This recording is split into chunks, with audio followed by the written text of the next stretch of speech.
നീണ്ട അനിശ്ചിതത്വങ്ങൾക്കൊടുവിൽ തമിഴ്നാട്ടിൽ ടി.വി.കെ നേതാവും നടനുമായ വിജയ് മുഖ്യമന്ത്രി പദത്തിലേക്ക്. ടി.വി.കെ സർക്കാരിന് പുറത്തുനിന്നുള്ള പിന്തുണ നൽകാൻ CPIM, CPI, VCK, മുസ്ലിം ലീഗ് എന്നീ പാർട്ടികൾ തീരുമാനിച്ചു. 4 പാർട്ടികളുടെ 8 MLA-മാരും കൂടി വിജയോടൊപ്പം എത്തിയതോടെ 120 MLA-മാരുമായി ടി.വി.കെ കേവല ഭൂരിപക്ഷം മറികടന്നു. MLA-മാരുടെ പിന്തുണ അറിയിച്ചുള്ള കത്തും ഇന്ന് വിജയ് ഗവർണർക്ക് കൈമാറി. അതിനുശേഷം വിജയ് CPIM ഓഫീസിലെത്തി നേതാക്കളോട് നന്ദി അറിയിച്ചു. അതേസമയം മുന്നണി മര്യാദകൾ കാറ്റിൽ പറത്തി ടി.വി.കെക്കൊപ്പം ചേർന്ന കോൺഗ്രസിനെതിരെ DMK നിലപാട് ശക്തമാക്കി. കോൺഗ്രസുമായുള്ള സഖ്യം അവസാനിച്ചെന്നും അതിനാൽ ലോക്സഭയിലെ തങ്ങളുടെ ഇരിപ്പിടം കോൺഗ്രസിന് സമീപത്തു നിന്ന് മാറ്റണമെന്നും ആവശ്യപ്പെട്ട് DMK ഇന്ന് സ്പീക്കർ ഓം ബിർളയ്ക്ക് കത്ത് നൽകി. പോരു കനത്തതോടെ കോൺഗ്രസ് DMK പ്രവർത്തകർ തെരുവിൽ ഏറ്റുമുട്ടി. ഇടതു പാർട്ടികളും വിജയോടൊപ്പം എത്തുന്നതോടെ ഒരു പുതിയ രാഷ്ട്രീയ മുന്നണിക്ക് തമിഴ്നാട്ടിൽ രൂപം കൊള്ളുകയാണോ?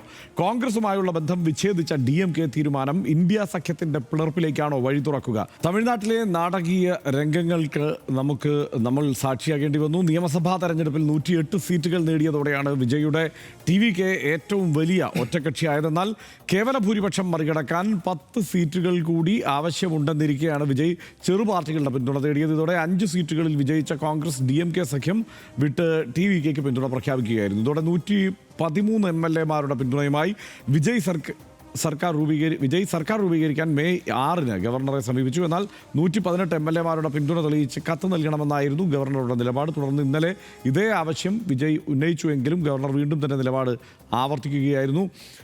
വിജയ്ക്ക് ഭൂരിപക്ഷം തെളിയിക്കാൻ ഗവർണർ അവസരം നൽകാത്തതിൽ പ്രതിഷേധിച്ച് എതിർ പാർട്ടികൾ അടക്കം രംഗത്തെത്തുന്ന കാഴ്ചയും കണ്ടു. ജനവിധി അംഗീകരിച്ച് ടി.വി.കെയെ സർക്കാർ രൂപീകരിക്കാൻ ക്ഷണിക്കണമെന്ന് DMK MP കനിമൊഴി ഗവർണറോട് ആവശ്യപ്പെട്ടു. വിജയ്ക്ക് ഭൂരിപക്ഷം തെളിയിക്കാൻ ഗവർണർ അവസരം നൽകണമെന്ന് ഇടതു പാർട്ടികളും ആവശ്യപ്പെട്ടു. ഗവർണറുടെ നിലപാടിനെതിരെ നടന്മാരായ കമൽഹാസനും പ്രകാശ് രാജും രംഗത്തെത്തുകയും ചെയ്തിരുന്നു.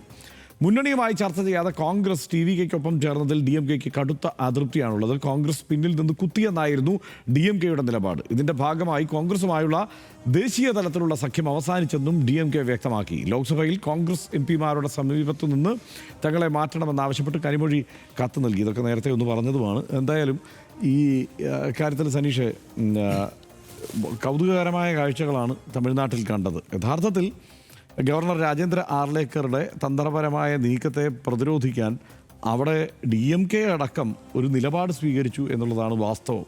ഇപ്പോൾ അതുകൊണ്ട് തന്നെ വിജയ്ക്ക് അവിടെ സർക്കാർ രൂപീകരിക്കാൻ കഴിയുന്നു. ഒരു രാഷ്ട്രപതി ഭരണത്തിലേക്ക് സംസ്ഥാനത്തെ തള്ളിവിടാതിരിക്കുക എന്നുള്ളത് തന്നെയായിരുന്നു DMK അടക്കം ആ ഘട്ടത്തിൽ ആലോചിച്ചിരുന്നത്. എന്തായാലും തമിഴ്നാട്ടിലെ ഈ രാഷ്ട്രീയ സാഹചര്യത്തെ സനീഷ് എങ്ങനെയാണ് വിലയിരുത്തുന്നത്? ഇതിനകത്ത് പക്ഷേ നമ്മൾ രാഷ്ട്രീയം എന്ന് പറയുന്ന സംഗതിയുടെ അങ്ങേയറ്റത്തെ ഡ്രമാറ്റിക്കായിട്ടുള്ള സ്വഭാവത്തെ ഒന്നുകൂടി വ്യക്തമാക്കി തരുന്ന സംഭവമായിട്ട് തമിഴ്നാട്ടിലെ സംഭവങ്ങൾ ആകെപ്പാടെ മാറി. കാരണം 4 ദിവസമായിട്ടേ ഉള്ളൂ ഈ പറയുന്ന റിസൾട്ട് വന്നിട്ട് എന്തൊക്കെ സംഭവങ്ങളുണ്ടായെന്ന് ആലോചിച്ച് നോക്കുക. അതായത് ഒട്ടും പ്രതീക്ഷിക്കാത്ത, എന്ന് വെച്ചാൽ ബഹുഭൂരിപക്ഷം പേരും ഒട്ടും പ്രതീക്ഷിക്കാത്ത ഒരു പാർട്ടി, വിജയിയുടെ പാർട്ടി അധികാരത്തിലേക്ക് ഏറ്റവും വലിയ നമ്പറുമായിട്ട് വന്നു. അപ്പോൾ അത് വന്ന ഉടനെ എന്നാൽ അധികാരത്തിലേക്ക് എത്താനുള്ള നമ്പറില്ല. ഉടനടി കോൺഗ്രസ് ഇപ്പുറത്തേക്ക് ചാടി. അപ്പോൾ 5 സീറ്റ് കൂടെ കിട്ടി. അപ്പോൾ ഒന്ന് ചർച്ച ചെയ്ത് വരുമ്പോഴേക്ക് ഇന്നിപ്പോൾ VCKയും CPIയും CPM-ഉം 2 വീതം സീറ്റുകളിലെ ആളുകൾ ചേർന്നിട്ട് അതിങ്ങനെയാണ്. 234 ആകെ സീറ്റ്, 118 സീറ്റ് വേണം ഭൂരിപക്ഷത്തിന്. ടി.വി.കെക്ക് 107 സീറ്റേ ഉള്ളൂ. കോൺഗ്രസ് അപ്പം തന്നെ ചാടിയതുകൊണ്ട് 5 സീറ്റ് കിട്ടി. CPI 2, CPM 2, VCK 2. ഇങ്ങനെ ആകുമ്പോഴേക്ക് 118 എന്ന മാജിക് നമ്പറിലേക്ക് ഇപ്പോൾ കൃത്യമായിട്ട് എത്തുകയും ഇന്ന് നാളെയോ മറ്റന്നാളോ അദ്ദേഹം അധികാരത്തിലേക്ക് വരും എന്ന കാര്യം എല്ലാവർക്കും ഉറപ്പായി. ഇതാണല്ലോ സംഭവിച്ചത്. 20 സീറ്റുകളുടെ പിന്തുണയായി. എന്നാലും ശരി, 2 സീറ്റ് അപ്പുറത്ത് കൂടെ വന്നിട്ടുണ്ടാവും മറ്റേ. അപ്പോൾ ഏതായാലും ഇങ്ങനെ സംഭവിച്ചു. 118 സീറ്റ് എന്തായാലും അവർക്ക് ഉറപ്പായിട്ട് സംഗതി വന്നിട്ടുണ്ട്. അപ്പോൾ ഈ സംഭവിച്ചിരിക്കുന്ന കാര്യം, ഇതിനകത്ത് നമ്മൾ കൗതുകത്തോടെ ഒരു കാര്യം എടുത്ത് നോക്കിയാൽ, പ്രത്യേകിച്ചും കേരളത്തിൽ കോൺഗ്രസ് ചെയ്യുന്ന കളിച്ചു കൂട്ടുന്ന ഈ കളികളൊക്കെ കണ്ടുകൊണ്ട് നമ്മൾ നോക്കുമ്പോൾ കോൺഗ്രസിൻ്റെ ഒരു സുഖകരമല്ലാത്തൊരു നിലപാട് എന്നതല്ലേ ഹർഷ നമുക്ക് വ്യക്തമാകുന്നത്. അതായത് ഒന്ന്, കോൺഗ്രസും CPIയും CPM-ഉം എല്ലാം DMK മുന്നണിയിലായിരുന്നു. ഇപ്പോൾ ഈ പാർട്ടികളെല്ലാം തന്നെ ടി.വി.കെക്കൊപ്പം ചേർന്നിട്ട് സർക്കാർ ഉണ്ടാക്കാൻ പോവുകയാണ്.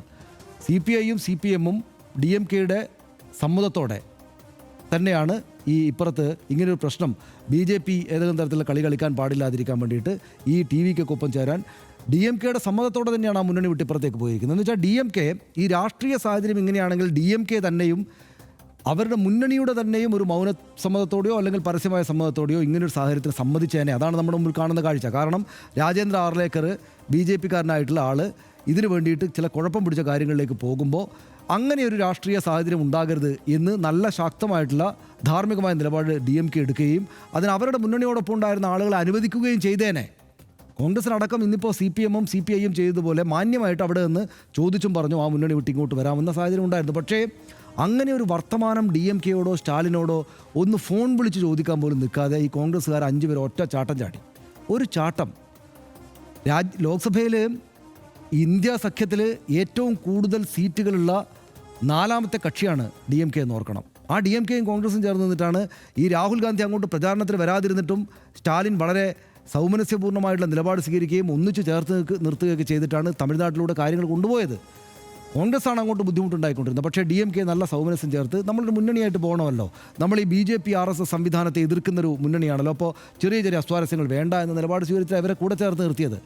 ആ DMK CPM-നെയും CPI-യെയും എന്ന പോലെ തന്നെ നിങ്ങൾ പോയിട്ട് ഈ രാഷ്ട്രീയ സാഹചര്യത്തെ നമുക്ക് നേരിടാവുന്ന വിധത്തിൽ നേരിടാം, നിങ്ങൾ TVK-യോടൊപ്പം പോകൂ, ഞാൻ ഒറ്റക്ക് നിന്നുകൊള്ളാം എന്ന നിലപാട് DMK സ്വീകരിച്ചേനെ. പക്ഷേ കോൺഗ്രസ് ആ മര്യാദയോ മാന്യതയോ കാണിക്കാതെ ഒറ്റച്ചാട്ടം അപ്പുറത്തേക്ക് ഒറ്റച്ചാട്ടം. ഇപ്പോൾ CPI ഇപ്പോൾ എന്താ നമ്മൾ കാണുന്നത്? കോൺഗ്രസ് ആ തരത്തിൽ കേരളത്തിലും ഇങ്ങനെ ചില പ്രശ്നങ്ങൾ ഉണ്ടാകുന്നു. കേരളത്തിലൊരു മുന്നണി സർക്കാരിന് വലിയ ഭൂരിപക്ഷം കിട്ടിയിട്ട് അധികാരത്തിലെടുക്കാൻ 3 പേര് ചേർന്ന് തമ്മിൽ തല്ലുകയാണ്, തെരുവിൽ പെട്രോൾ ഒഴിക്കുകയാണ്. ഇങ്ങനെ അങ്ങേയറ്റം സുഖകരമല്ലാത്ത കാര്യങ്ങൾ നടക്കും. തമിഴ്നാട്ടിൽ അങ്ങേയറ്റം രാഷ്ട്രീയ മര്യാദയില്ലാത്ത നിലപാട് ഇവർ കോൺഗ്രസ് സ്വീകരിക്കുകയാണ്. CPM-ഉം CPI-യും എന്താ ചെയ്തത് നമ്മൾ കാണുമ്പോൾ നമ്മുടെ നാട്ടിൽ നോക്കുമ്പോൾ ഈ പാർട്ടികളെ കൂടെ പരിഗണിക്കണമല്ലോ. നമ്മൾ ഇവിടെ തോറ്റ് തുന്നമ്പാടി.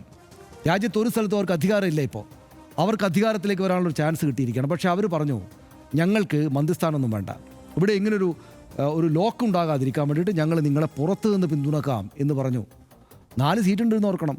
ഇതുപോലുള്ള സാഹചര്യങ്ങളിൽ 4 സീറ്റ് എന്ന് വെച്ചാൽ 400 സീറ്റിൻ്റെ പവറുള്ള ആ സീറ്റ് കണക്കാണ്. ഇത്തരം സാഹചര്യങ്ങളിൽ രാഷ്ട്രീയത്തിൽ പ്രത്യേകിച്ചും വലിയ ഒരു സംസ്ഥാന നിലക്ക് തമിഴ്നാട്ടിൽ ഈ ഒരു ഡെഡ് ലോക്ക് മാറ്റാൻ വേണ്ടിയിട്ട് 4 സീറ്റ് CPI-ക്കും CPM-നും ചേർന്നുള്ള 4 സീറ്റ് എന്ന് വെച്ചാൽ വളരെ വളരെ വാല്യൂബിളായിട്ടുള്ള മൂല്യവത്തായിട്ടുള്ള സീറ്റുകളാണ്. പക്ഷേ അവർ പറഞ്ഞു ഞങ്ങൾ അപ്പുറത്തുനിന്ന് ഇങ്ങോട്ട് വരുന്നത് രാഷ്ട്രീയ തീരുമാനമെടുത്തിട്ടാണ്. അതായത് DMK-യിൽ നിന്ന് ആ മുന്നണിയിൽ നിന്ന് ഇറങ്ങിയിട്ട് നിങ്ങൾക്ക് പിന്തുണ തരുന്നത് ഞങ്ങൾ അപ്പുറത്തുള്ള നമ്മുടെ കോമൺ എതിരാളിയെ ഏതെങ്കിലും തരത്തിൽ മുൻതൂക്കം ഉണ്ടാക്കാൻ അനുവദിക്കരുത് രാഷ്ട്രീയമായിട്ട് എന്ന ധാരണയുള്ളത് കൊണ്ടാണെന്ന് പറഞ്ഞിട്ട് അവർ വന്നിട്ട് ഞങ്ങൾ പുറത്തുനിന്ന് പിന്തുണച്ചുകൊള്ളാം, നിങ്ങളുടെ സർക്കാരിനെ ഞങ്ങൾ നിലനിർത്തും, പക്ഷേ ഞങ്ങൾക്ക് നിങ്ങളുടെ മന്ത്രിസ്ഥാനമോ പദവിയോ വേണ്ട എന്ന് CPM-ഉം CPI-യും ഇടതു പാർട്ടികൾ പറഞ്ഞിരിക്കുന്നു. പക്ഷേ അതും DMK-യുടെ സമ്മതപ്രകാരം. അപ്പോൾ അവിടെ രാഷ്ട്രീയമായൊരു ധാർമ്മികത ഇടതു പാർട്ടികൾ കാണിക്കുമ്പോൾ കോൺഗ്രസ് അങ്ങേയറ്റം അധാർമികമായ നിലപാട് സ്വീകരിച്ചു. അതുകൊണ്ടല്ലേ ഈ DMK-ക്ക് ഒരു കത്തെഴുതിയിട്ട് കനിമൊഴിക്ക് കൊടുക്കേണ്ടി വന്നത് അങ്ങോട്ടേക്ക്. അതായത് ഞങ്ങളെ ഇന്ത്യ മുന്നണിയിൽ നിന്ന് മാറ്റിയേക്കൂ. അത് അങ്ങനെ തന്നെയാണ് കത്ത് പറഞ്ഞിരിക്കുന്നത്. അതായത് ഇത് ഞങ്ങളുടെ കോളിയേഷൻ ഞങ്ങളുടെ ഒന്നിച്ച് നിൽപ്പ് എൻഡ് ചെയ്തിരിക്കുന്നു, ഇതൊരു കൺക്ലൂഷനിലേക്ക് എത്തിയിരിക്കുന്നു. അതുകൊണ്ട് മാറിയ രാഷ്ട്രീയ സാഹചര്യം അനുസരിച്ച് ഞങ്ങൾക്ക് മറ്റൊരു ബ്ലോക്കായിട്ട് നിൽക്കാൻ അനുവാദം തരണമെന്നാണ് പറഞ്ഞിരിക്കുന്നത്.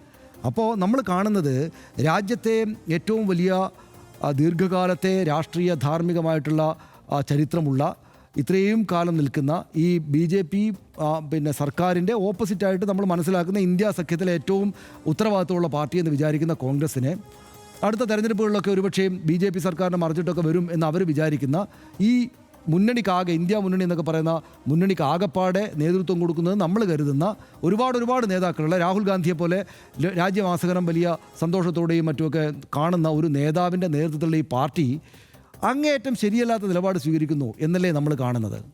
ഇത് DMK-യോട് ചെന്ന് സ്റ്റാലിനോടൊരു ചർച്ച നടത്തിയതിന് ശേഷം ഇങ്ങനൊരു പ്രശ്നം നമുക്കുണ്ട്, നമുക്ക് അങ്ങോട്ടും ഇങ്ങോട്ടും മാറാം, നമുക്ക് പിരിയാം, നമ്മുടെ ഭാവി നാടിൻ്റെ ഭാവിക്ക് വേണ്ടിയിട്ട് എന്ന് പറഞ്ഞിട്ട് ഒരു ഔചിത്യത്തോടു കൂടി തീരുമാനം എടുക്കുന്നതിന് പകരം കോൺഗ്രസ് അധാർമികമായുള്ളൊരു നിലത്തേക്ക് അധപ്പതിച്ചിരിക്കുന്നതായിട്ട് നമ്മൾ അവിടെ നിന്ന് കാണുന്നു എന്ന് പറഞ്ഞാൽ ഇവിടുത്തെ കോൺഗ്രസ്സുകാർ പോലും കോൺഗ്രസിനോട് സ്നേഹമുള്ള ആളുകൾ പോലും നമ്മളെ പരിഹസിക്കില്ല എന്നാണ് ഞാൻ വിചാരിക്കുന്നത്. കാരണം അവിടെ അതാണ് കാണുന്നത്. നമ്മൾ ഈ 5 സംസ്ഥാനത്തെ നിയമസഭാ തെരഞ്ഞെടുപ്പിന് ശേഷം നമ്മൾ കാണുന്നത് വൻ വിജയം നേടിയ കേരളത്തിലും തമിഴ്നാട്ടിൽ അത്യാവശ്യം 5 സീറ്റ് നേടിയ തമിഴ്നാട്ടിലാണെങ്കിലും സുഖകരമല്ലാത്ത രാഷ്ട്രീയ നിലപാട് സ്വീകരിച്ച കോൺഗ്രസിനെ നമ്മുടെ മുമ്പിൽ തെളിഞ്ഞു വരുന്നു. അതവിടെ പാർലമെൻറ്റിനകത്ത് തന്നെയും അത് പ്രതിഫലിക്കുന്നതായിട്ട് നമ്മൾ കാണുന്നു എന്നാണ് എനിക്ക് തോന്നുന്നത്. ഇപ്പോൾ നാളെ എന്തായാലും TVK വിജയുടെ മുഖ്യമന്ത്രിയായുള്ള സർക്കാർ അധികാരത്തിൽ വരും. അത് ഇപ്പോൾ പലരും പറയുന്നത് ദ്രാവിഡ പാർട്ടികളുടെ 10-64 കൊല്ലക്കാലത്തെ മാറിയുള്ള ഭരണത്തിന് ശേഷം ദ്രാവിഡ പാർട്ടി അല്ലാത്ത പുതിയൊരു കക്ഷി എന്ന നിലക്ക് TVK-യുടെ വിജയ് മുന്നോട്ട് വന്നിട്ട് അത് ഈ ചില പാർട്ടികൾ എന്ന പോലെ ചില ഇടക്കാല പാർട്ടികൾ എന്ന പോലെ BJPക്ക് ഇപ്പോൾ തമിഴ്നാട്ടിലില്ലാത്ത BJPക്ക് തമിഴ്നാട്ടിലേക്കുള്ള വരവിന് കളമൊരുക്കും എന്നൊക്കെ പറയുന്ന ആളുകളുണ്ട്. എനിക്ക് പക്ഷേ പലയിടത്ത് വായിച്ചിട്ട് അങ്ങനെയൊരു അവരെല്ലാ കാലത്തും അവരുടെ ഒരു നിലപാട് ദ്രാവിഡ പാർട്ടികളുടെ നിന്ന് സ്വാംശീകരിച്ച കുറേയേറെ പോസിറ്റീവായുള്ള നിലപാടുകൾ അവർ പറയുന്നുണ്ട്. BJP വിരുദ്ധത അവർ മതിയായോളം വിജയ് പറഞ്ഞിട്ടുണ്ട്. അപ്പോൾ പിന്നെ അവരെ കൂടെ പരീക്ഷിക്കുക എന്നത് തമിഴ്നാട് ചെയ്ത കാര്യം തെറ്റാണ് എന്ന് എനിക്ക് തോന്നുന്നില്ല. അങ്ങനെ ഭാവിയിൽ അങ്ങനെ സംഭവിക്കും ഇങ്ങനെ സംഭവിക്കും എന്നൊക്കെ പറയുന്നതിൽ കാര്യമില്ലെന്ന് എനിക്ക് തോന്നുന്നു. പിന്നെ DMKയും AIDMKയും ഇടയ്ക്ക് ഒന്നിച്ചു ചേർന്നേക്കും എന്നൊരു കാര്യം നമ്മൾ ചർച്ചയിലൂടെ കേട്ടിരുന്നു.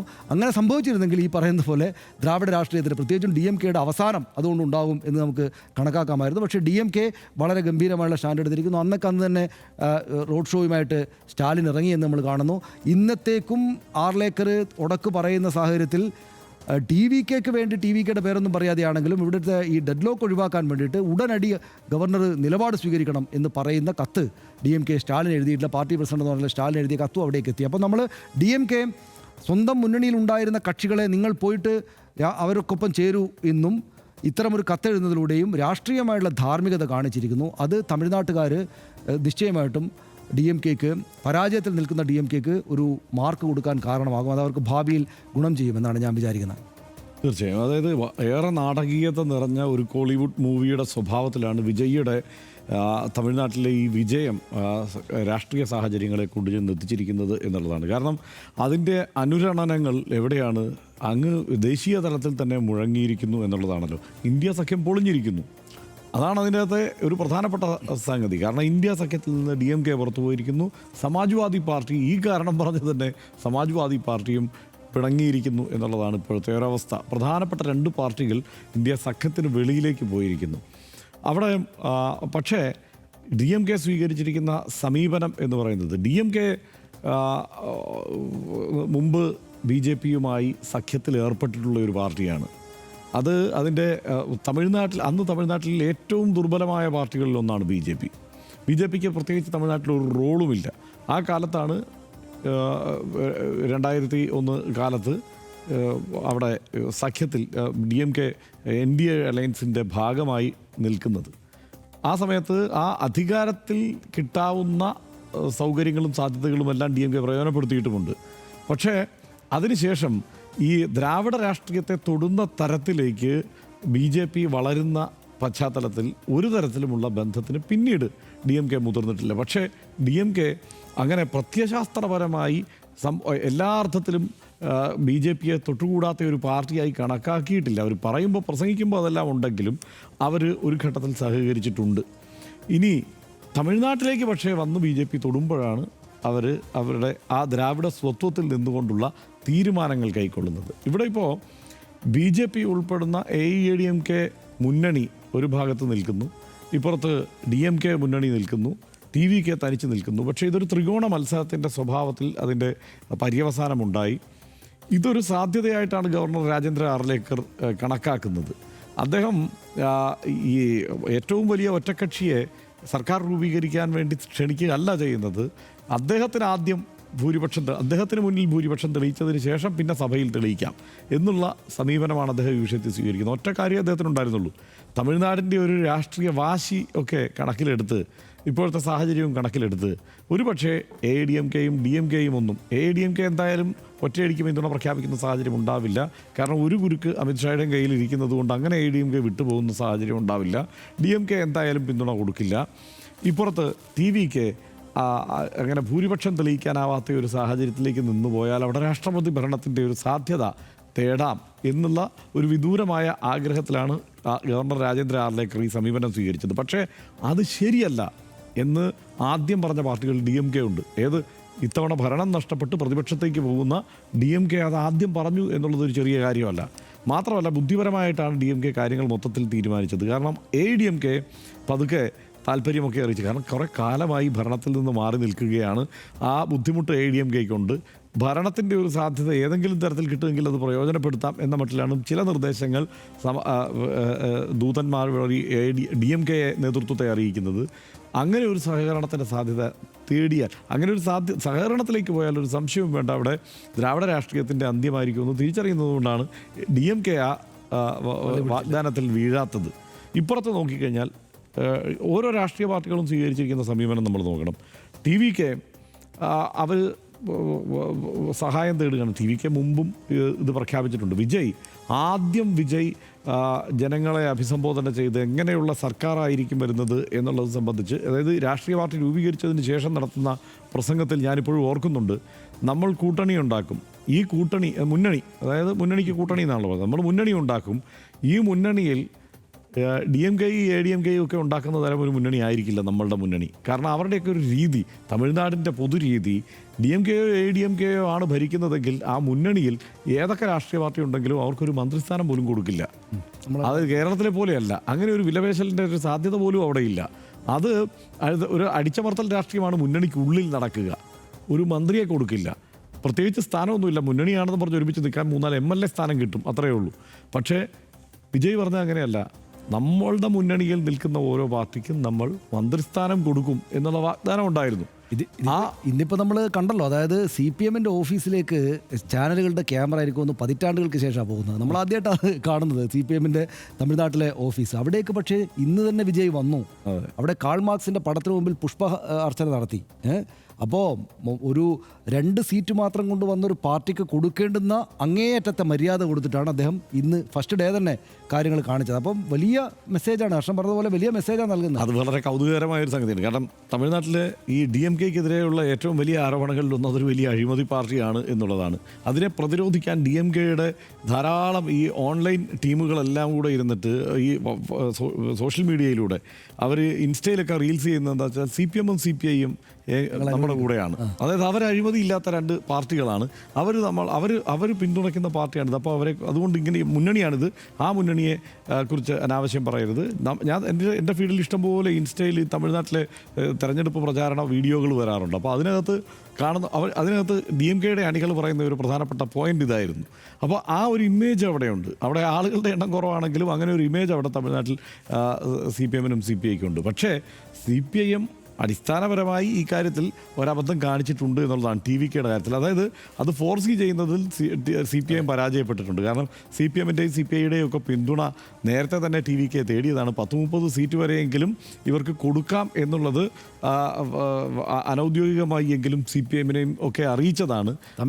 പറയുന്നത് ഇപ്പോൾ ഒരു 30 സീറ്റെങ്കിലും കിട്ടിയാൽ മിനിമം 20 MLA-മാരെങ്കിലും കിട്ടേണ്ടതാണ്. ഇങ്ങനെ ഒരു റിസൾട്ട് വരുന്ന സാഹചര്യം ഉണ്ടായിരുന്നെങ്കിൽ. പക്ഷേ അതന്ന് ഇന്ത്യ സഖ്യം തകരുമല്ലോ എന്നുള്ള കാരണം CPIM-ൻ്റെ ദേശീയ നേതൃത്വം പറഞ്ഞതുകൊണ്ട് അതനുസരിച്ച് ആ വാഗ്ദാനം വേണ്ട എന്ന് വയ്ക്കുകയായിരുന്നു അവിടുത്തെ CPIM നേതൃത്വം. അത് ഒരു അബദ്ധം പിടിച്ച തീരുമാനമായി എന്നുള്ള കാര്യത്തിൽ ഇപ്പോൾ സംശയമൊന്നുമില്ല.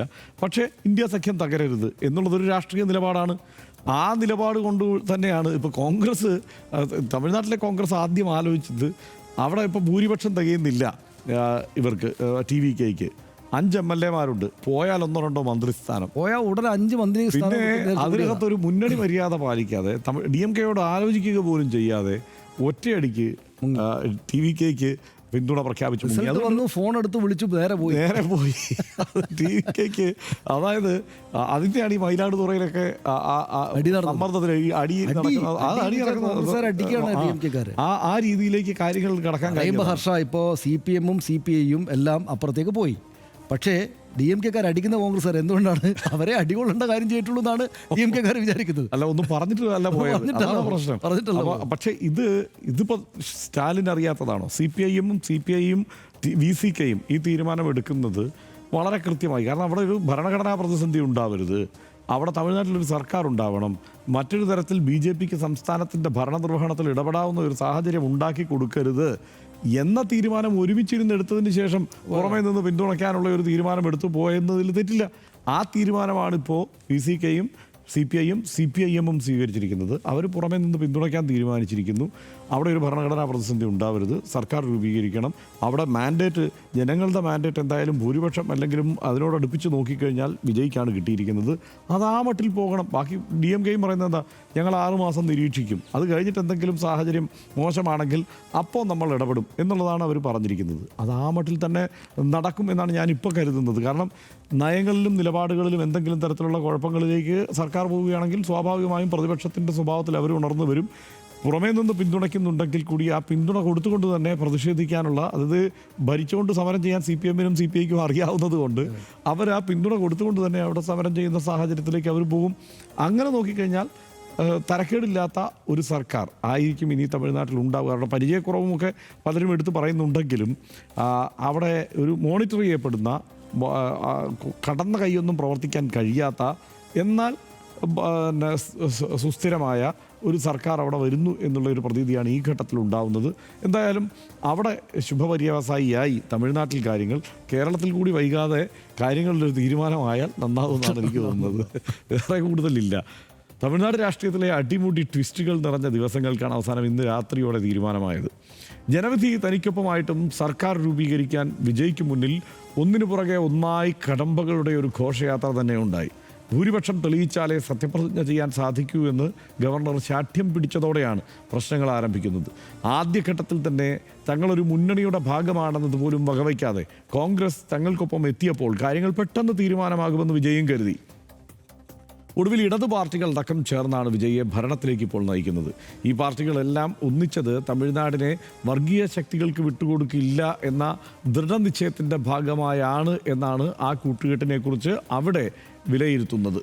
എന്നാൽ ഒരു വശത്ത് ബി ജെ പിക്കെതിരെയുള്ള വികാരം ഒരു പുതിയ മുന്നണിക്ക് തന്നെ രൂപം കൊടുക്കുമ്പോൾ മറുവശത്ത് ഒരു വിശാല മുന്നണിയുടെ പതനത്തിനും നമ്മൾ സാക്ഷ്യം വഹിക്കുകയാണെന്ന് ഓർക്കണം.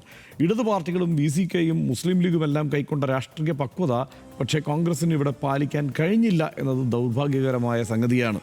കോൺഗ്രസ് എടുത്തു ചാടി ഈ തീരുമാനം കൈക്കൊണ്ടപ്പോൾ ആ പേരിൽ 1-2 അല്ല 22 MP-മാരുടെ പിന്തുണയാണ് ദേശീയ തലത്തിൽ കോൺഗ്രസിന് നഷ്ടപ്പെടുന്നത് എന്നത് ഗൗരവതരമാണ്. ദ്രാവിഡ പാർട്ടികൾ മാറി മാറി ഭരിച്ച തമിഴ്നാട്ടിൽ ഇന്ന് ഇരു പാർട്ടികളും കാഴ്ചക്കാരായി മാത്രം മാറുകയാണ് എന്നത് മറ്റൊരു കൗതുകകരമായ കാഴ്ചയാണ്. ദ്രാവിഡ പാർട്ടികളുടെ ഭാവി എന്താകുമെന്നും ഇനി നമ്മൾ കാത്തിരുന്ന് കാണണം.